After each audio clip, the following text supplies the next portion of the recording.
Hello friends, पिछले video में हमने देखा दो आव्यूहों का गुणनफल कैसे होता है, तीन आव्यूहों का गुणनफल कैसे होता है और एक आव्यूह का वर्ग कैसे किया जाता है। आज हम आव्यूह के नए प्रकार देखेंगे।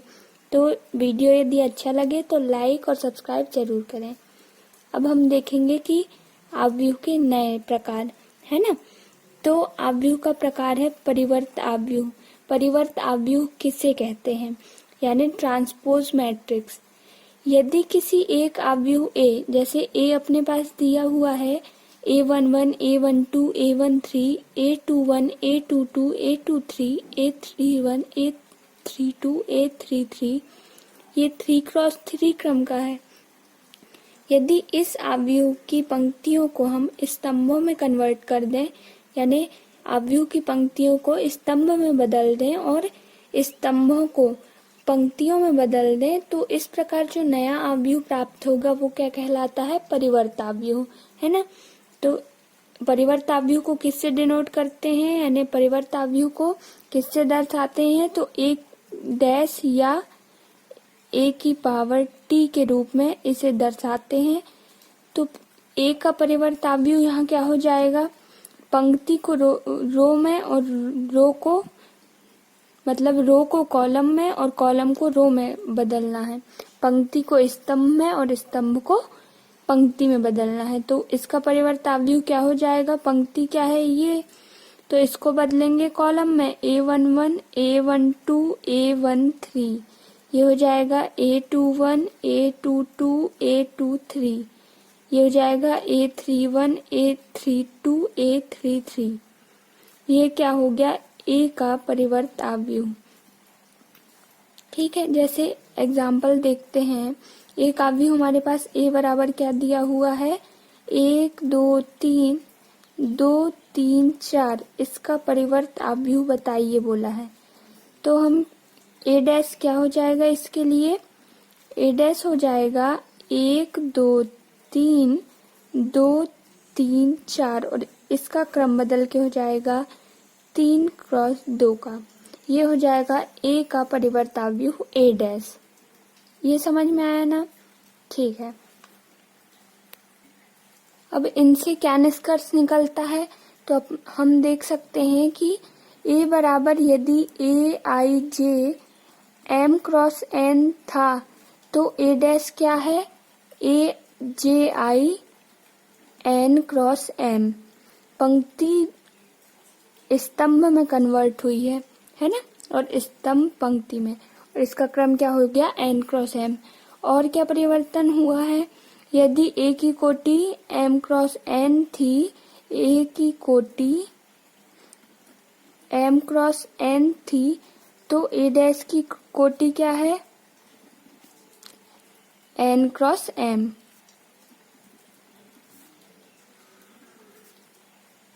है ना।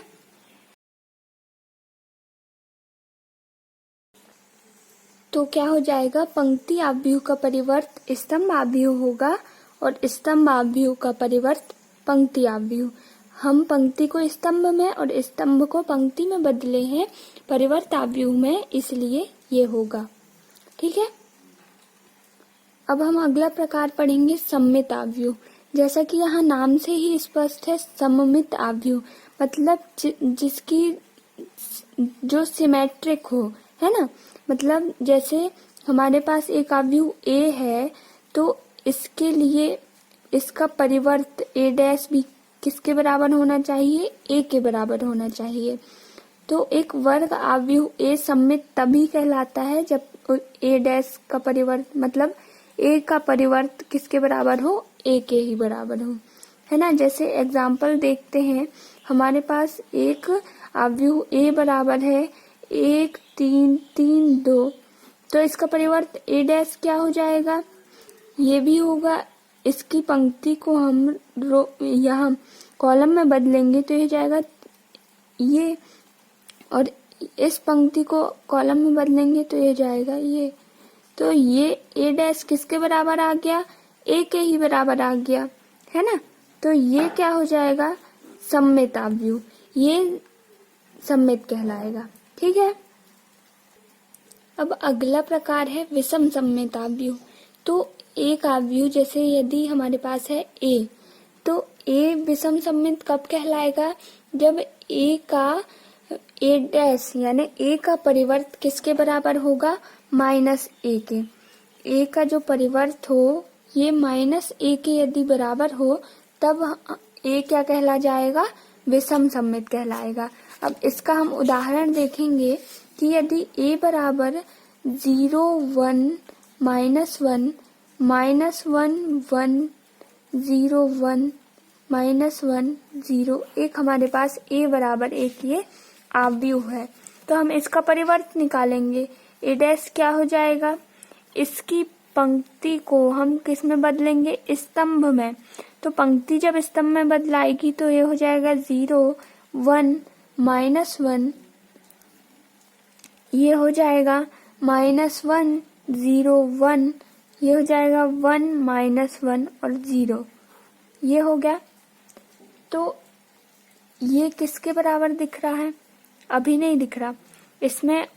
इससे हम यदि माइनस बाहर निकाल लें तो क्या बचेगा हमारे पास? 0 1 -1 -1 0 -1 नहीं +1, ये हो जाएगा 1 -1 0। तो ये वैल्यू किसके बराबर है? ये वाली वैल्यू ए के बराबर है ना? तो ये क्या हो जाएगा?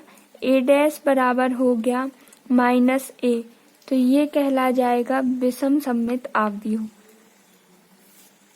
है ना? तो यदि ए का परिवर्त आव्यूह ए डैश बराबर -a हो तो आव्यूह ए को हम विषम सममित आव्यूह कहते हैं। अब अगला प्रकार है समसम आव्यूह। यदि हमारे पास ए कोई आव्यूह है तो वो समसम आव्यूह तब कहलाएगा जब ए का स्क्वायर किसके बराबर आ जाए? ए के बराबर ही आ जाए, है ना? तो हमारे पास जैसे एग्जाम्पल देखेंगे कि ए बराबर क्या है? 2 -2 -4 -1 3 4 1 -2 -3 एक आव्यूह है ना? तो ए स्क्वायर कैसे निकालेंगे? ए का ए में ही अपन इंटू कर देंगे। 2 -2 -4 -1 3 4 1 -2 -3 इंटू करेंगे इसी संख्या का।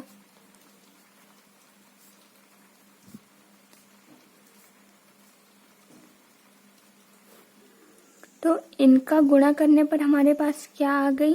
ये वैल्यू आ गई। अब इनको हल करेंगे तो क्या आ जाएगा?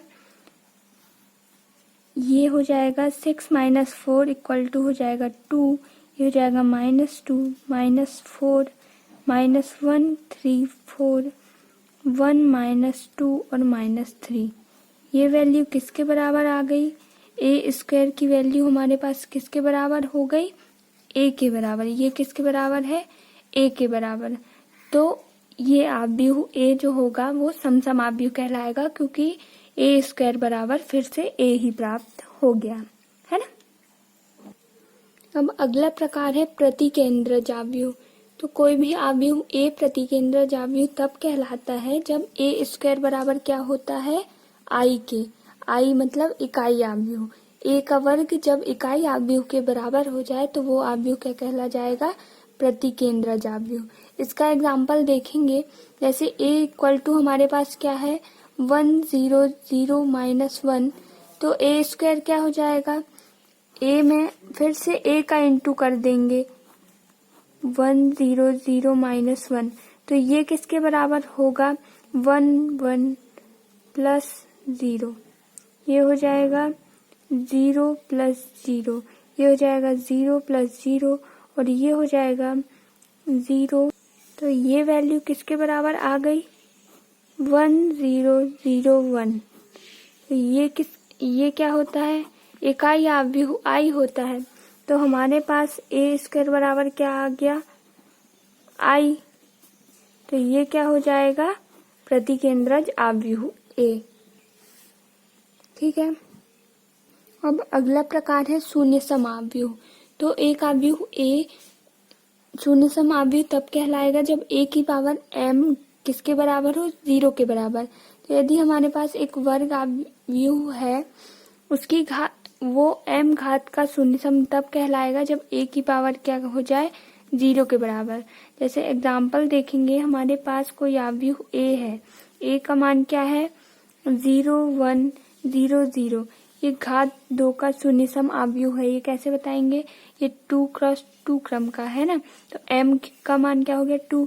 तो a की पावर 2 करेंगे तो हो जाएगा 0 1 0 0 इंटू 0 1 0 0। तो इसकी वैल्यू क्या जाएगी हमारे पास, ये हो जाएगा 0 प्लस 0, ये हो जाएगा 0 प्लस 0, ये भी हो जाएगा 0 प्लस 0, ये भी हो जाएगा 0 प्लस 0।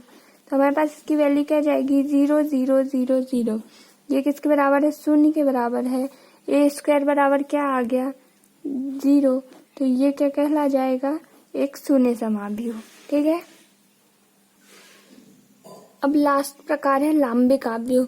तो कोई भी आव्यूह ए लांबिक आव्यूह तब कहलाता है जब a डैश a बराबर i हो या a डैश बराबर क्या हो, i हो। तो जब अब हमारे पास उदाहरण दिया हुआ है, जैसे कि a बराबर क्या है, cos theta sine theta minus sine theta cos theta, ये एक लांबिक आव्यूह है, हमें बताना है।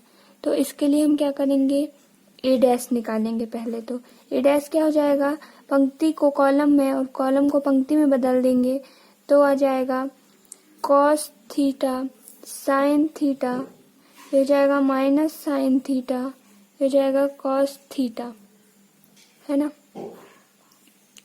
तो अब हम निकालेंगे a इंटू ए डैश, क्या हो जाएगा, इन दोनों का इंटू कर देंगे, cos theta sine theta minus sine theta cos theta. इसका इंटू किसके साथ करेंगे, ए डैश के साथ। ए डैश की वैल्यू है cos theta minus sine theta sine theta cos theta. इन दोनों का इंटू करने पे हमारे पास क्या आ जाएगा, cos square theta plus sine square theta, ये हो जाएगा cos थीटा साइन थीटा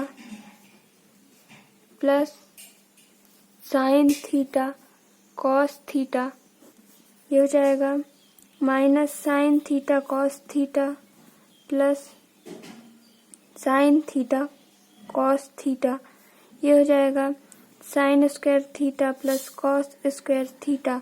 तो हमारे पास इसकी वैल्यू क्या जाएगी, 1 0 0 1। ये किसके बराबर हो गया, i के बराबर। तो हमें क्या मिल गया, a डैश बराबर क्या हो गया हमारे पास, i। तो हम कह सकते हैं कि a एक लांबिक आव्यूह है, यानी a का उसके परिवर्त आव्यूह से गुणा करने पर जब इकाई आव्यूह प्राप्त होता है तो a को हम क्या कहते हैं, लांबिक आव्यूह। ठीक है। तो ये वाला भाग यही खत्म होता है। अब हम इनके उदाहरण अगले वीडियो में देखेंगे। वीडियो अच्छा लगे तो लाइक सब्सक्राइब करना ना भूलें।